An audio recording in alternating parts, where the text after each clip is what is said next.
اوس که ستاسو په ذهن کې دا سوال وي دا پوښتنه راګرځي چې یاره ما خو ډېرې ګناوې کړي دي ډېرې خطاوې راڅخه سوي دي نو زما توبه نه قبلیږي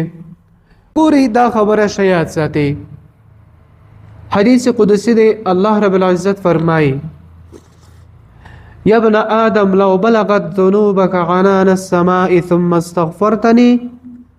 غفرت لك ولا أبالي اے د آدم اولاده کچیر ستا ګناهونه دومره ډیر سي یعنی د ځمکې او اسمان د مابین حصہ ټوله ډکه سي ان تر دې چې د اسمان وغاړو ته ورسیږي خو چې بیا ته زما څخه بخښنه وغواړې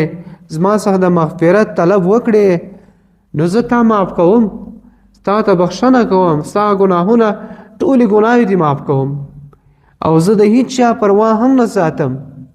یعنی زما څخه داسې څوک نسته داسې سوال کوونکی نسته څوک چې ووایي دا ګناه دې ولې ورته معاف کړې